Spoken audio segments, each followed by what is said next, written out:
Alright guys, welcome back to this week's episode of the Fitness and Lifestyle Podcast, and today I'm joined by the man himself, Max Philisaire. You guys probably know him as Max the Body. Max, welcome to the show, man. Hey, thanks for the enthusiastic welcome. I appreciate it. Thanks for having me.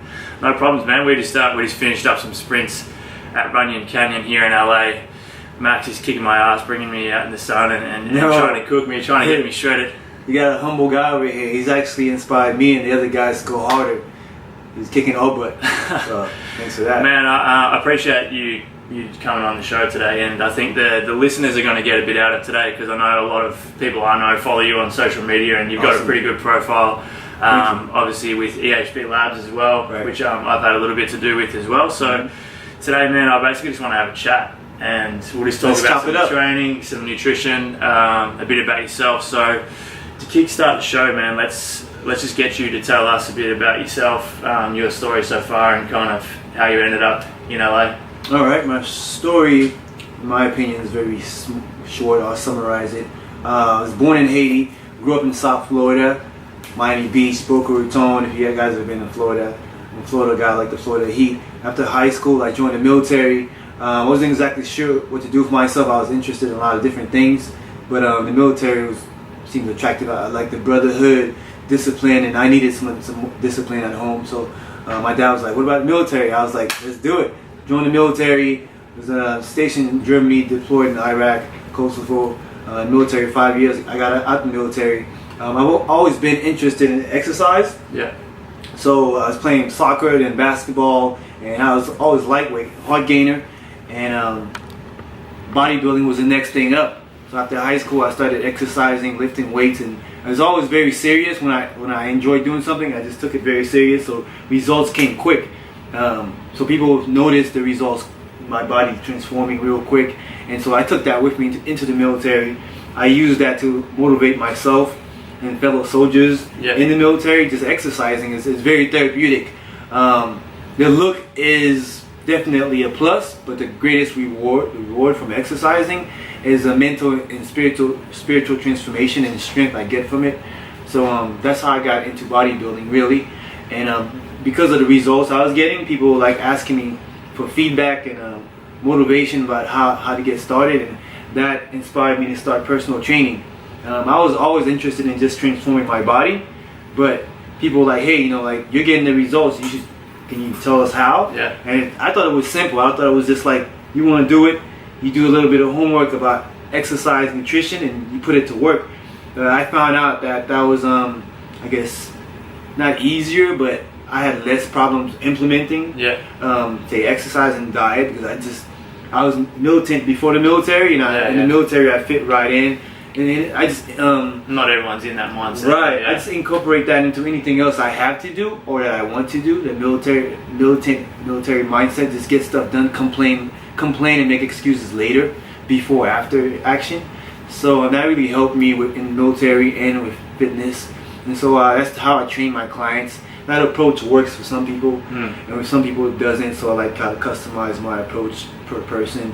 And I started taking with personal training. I started working more on my body because as a personal trainer, I had to lead by example. And so I just wanted to max out my potential. I didn't know what my potential was, mental, physical, or spiritual, but I was just like, I'm just going to keep going hard, and then just to find out where to take me. And the more feedback and motivation I got, also for the people that follow me, support me, like I get unlimited motivation. I can never run out of it.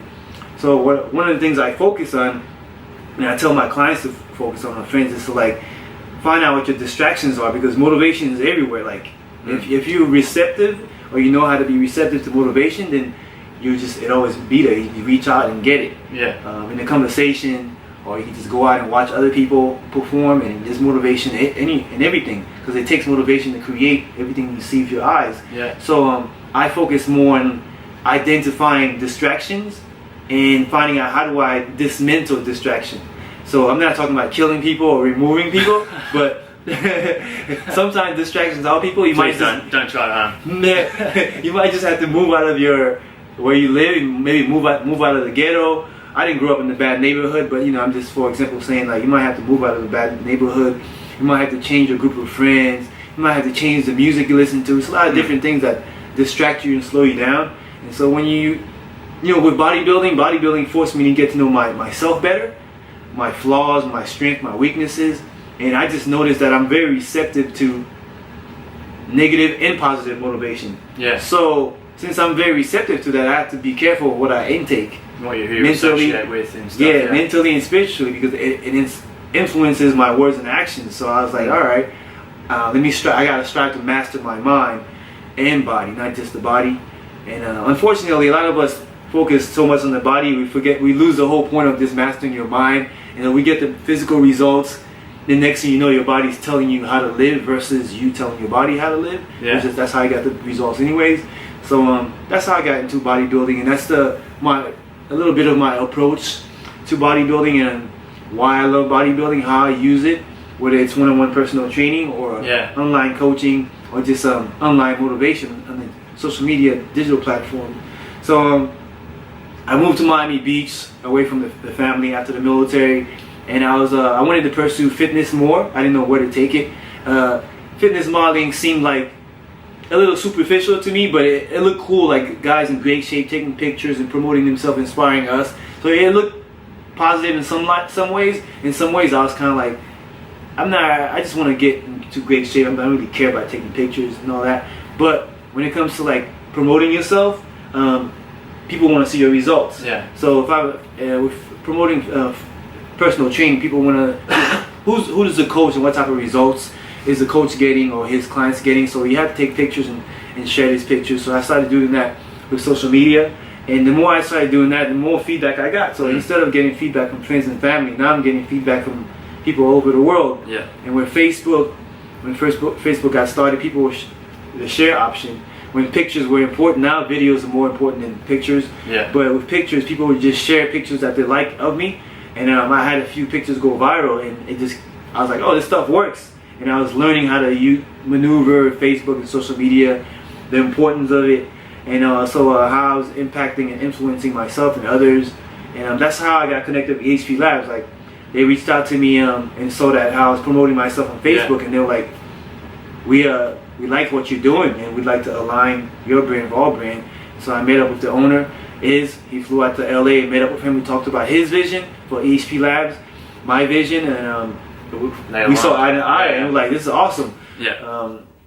Then that's how HP Labs partnership got started, and it's been since 2013, and we're still going strong. Like, we're both, the owner and myself, we're both very serious about innovation, quality, and who we provide that quality to.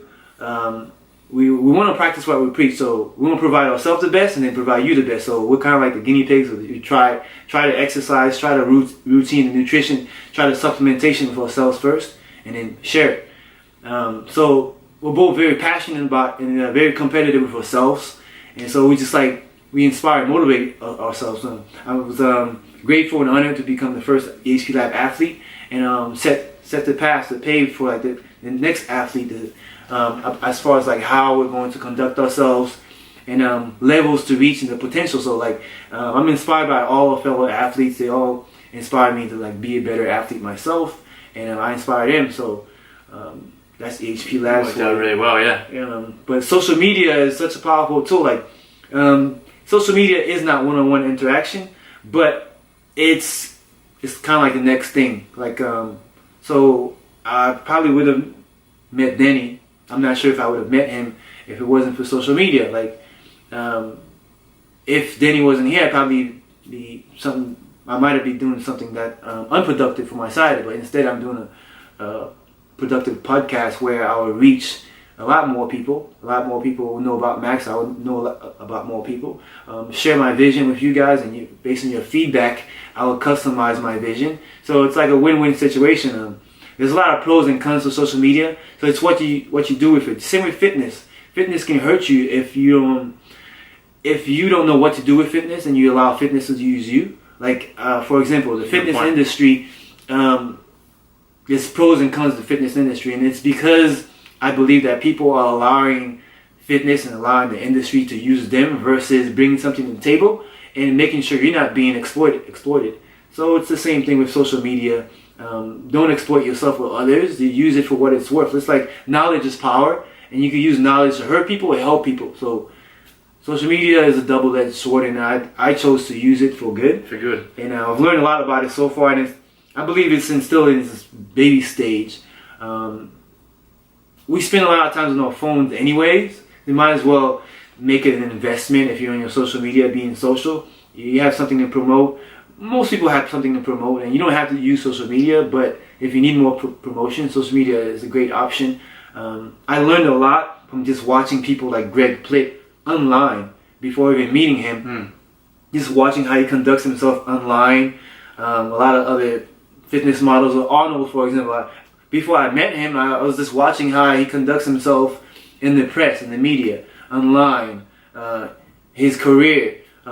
He's one of my biggest inspirations because he achieved great physical results, and then as I got to know him better from a distance, from the outside looking in, I found out that his mind created his body. So his mind is where the strength comes from. Is the lead, is the master. He mastered his mind, and he believed that he could, and then you saw the results physically, and you saw it in his career and the way how comfortable he was.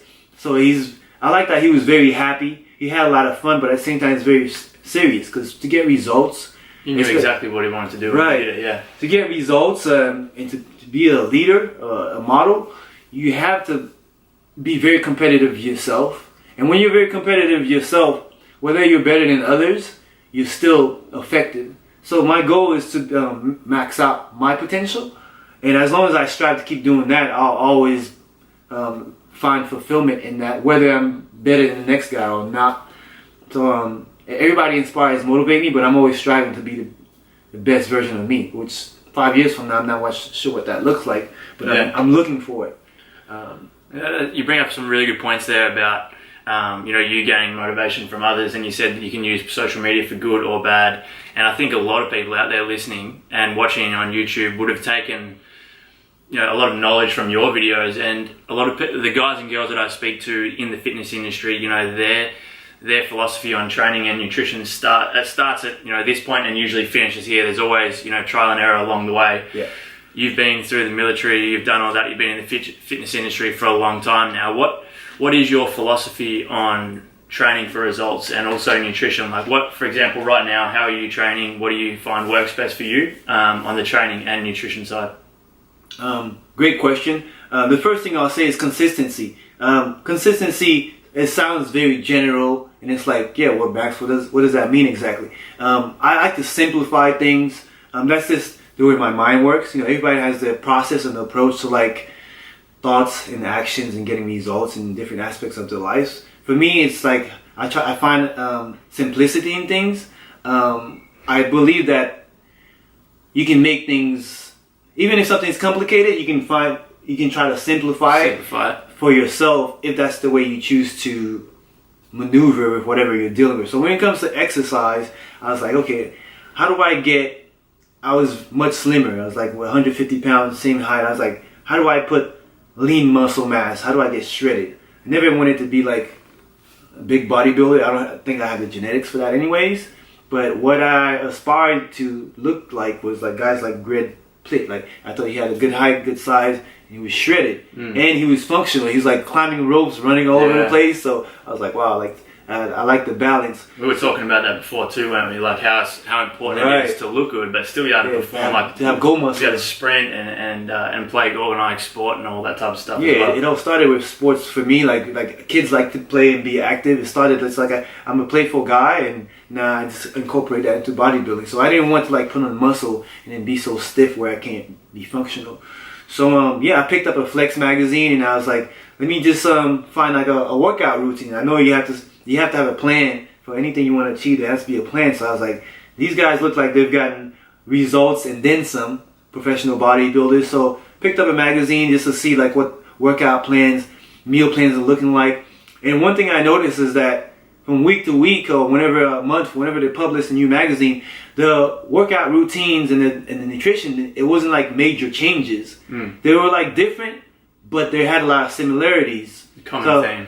Yeah, so when I started one workout plan, and if I was consistent with it, I would see some type of results. My body would react to it. Even if I wasn't getting the results per se that I was envisioning, I was still seeing progression. So that help me understand that consistency is very important. Focus is very important. So I focus more on the mental aspect of implementing an exercise routine. First of all, finding one, because I started a workout routine, basic workout routine that's probably customized for a big professional bodybuilder that wanted to share his workout routine. But I eventually, starting with that and being consistent with that, told me a lot about myself. It showed me like, okay, how is my body responding to a certain exercise? Am I getting a good pump from that exercise? From week to week, do I feel like there's some development going? So I learned that to customize my workout routine. Listen to your body. You have to listen to your body. And a good point as well for those watching and listening is, regardless of what plan you get given, whether someone says this is the most optimal approach for you, as Max said, along the way you're going to figure out what works best for you. Like, just because theoretically something is supposed to work doesn't mean it's going to. And it may not be the most optimal for you and your lifestyle anyway, so you need to find what works for you. Definitely. Implementation, trial and error is very powerful and effective. And that's why the journey, the bodybuilding exercise journey, is so important and valuable, that you get so many tools in that journey, striving and learning about yourself, that you get the results and you also find out how to maintain the results. Because if you get the results overnight minus the journey, you can lose it just like that as well. And a lot of people do, because they rush the process. You want the results so bad and you miss out on the most rewarding part, which is the journey. And the journey is somewhat like boot camp. You will be challenged, but over time, you start to accept the challenge. You understand that a challenge is part of growth, and so you become stronger versus trying to dodge challenges.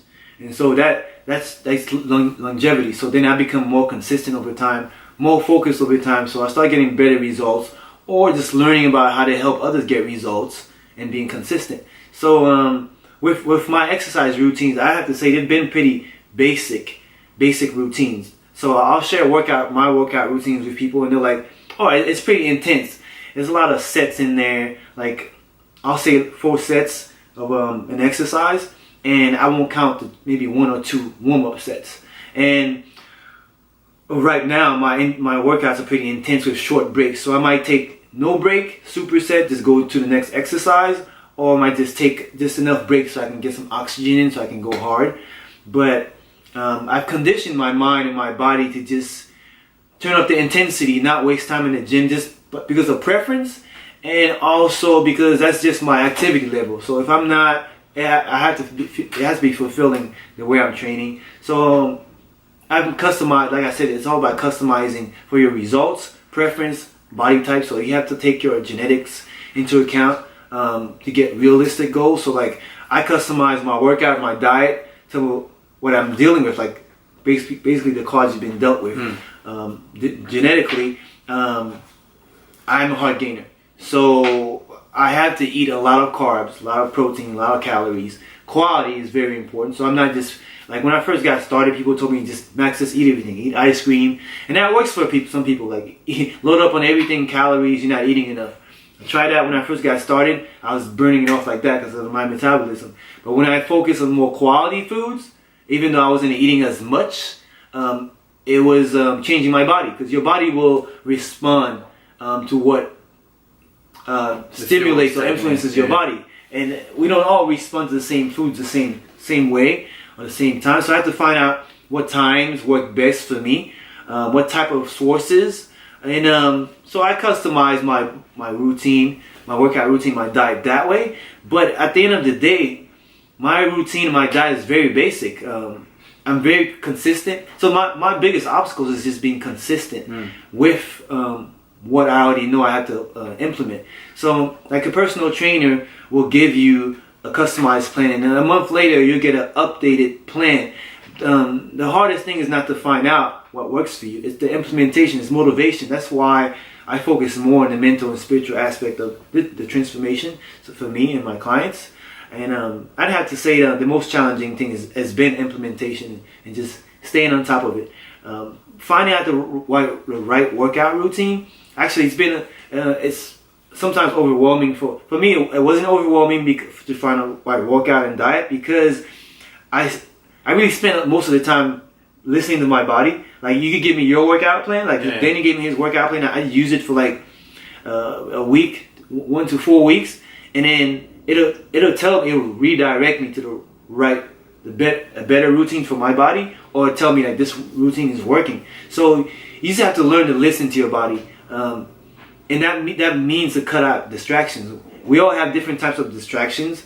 You might be distracting yourself. Maybe your thought process might be getting in the way of your growth, or it might be your workout partner. It might be the music, or it might be the type of foods you're eating. For example, like my fridge right now is super empty. All I have in there is water, peanut butter, eggs, and that's because I don't cook here as much. I only pretty much cook breakfast. So I kind of like, if I know I'm going to like slack in some areas or cheat in some areas, I plan ahead, so I get in the way of the cheating, or I get in the way of the distraction if I'm distracting myself in certain areas of my life. And if it's somebody else, or if it's technology, or if it's your phone, like the phone can be a huge distraction. Even though social media is very helpful, it can be a huge distraction. So I move fast in the gym. So before I think about checking my phone for a text or a message, I program myself. As soon as I get in the gym and put on the headphones, I go into combat mode. And I did that in the military. I do that with fitness. That's how I train my clients, and it helps with cutting out distractions.